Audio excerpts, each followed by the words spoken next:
যাকাত মানুষ অভিশাপ মনে করে দিবে, মনে করবে টাকাগুলো চলে গেল।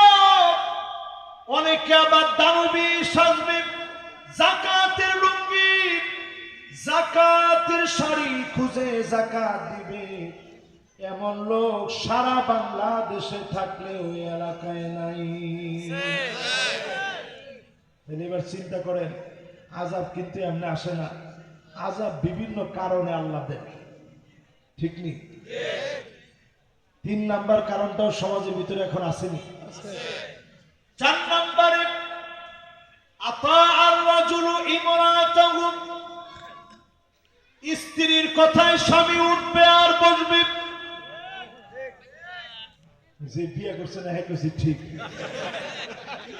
ব্যাককলের ব্যাককল দেখছেন, হ্যাঁ বিয়ে করে না হ্যাঁ ঠিক। আর যারা বিবাহিত যারা মাথা নিচের দিকে দিয়ে বই রয়েছে,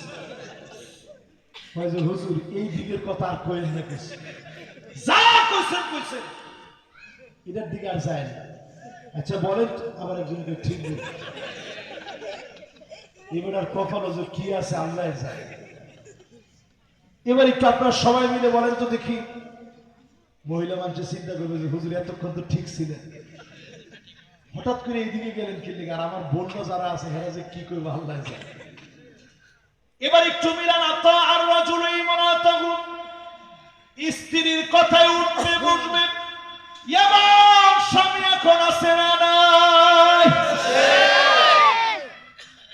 কি কন আছে? শতকরা কয়জন? একজনে কইছি 100-তে 100 হইবে।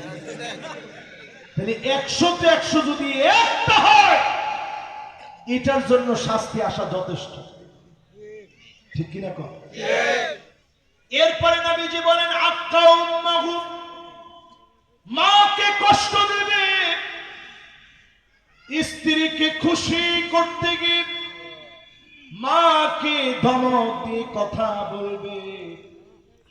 এখন আমাদের সমাজের ভিতরে প্রতিনিয়ত মায়ের সঙ্গে দুর্ব্যবহার, স্ত্রীর খবর নেই প্রতিনিয়ত, 1 মাসেও মায়ের খবর নেয় না, এমন সন্তান সমাজের ভিতরে এখন আছে না নাই? আপনি হিসাব করে দেখেন, সাউন্ডটা বাজান বাড়াইতো, সাউন্ডটা স্পষ্ট হইতো, একটু বাড়াই দিত।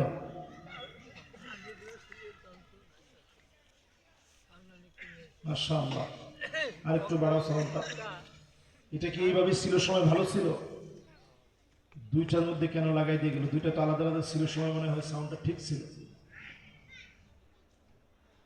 আরে ক্যামেরাম্যানরা তোমরা 2টার এক করে তোমরা লাগাই দিয়ে গেছো। হ্যাঁ, ক্যামেরার জ্বালায় আরেক মুশকিল। হ্যাঁ মাশাআল্লাহ, দ্রুত লাগাও।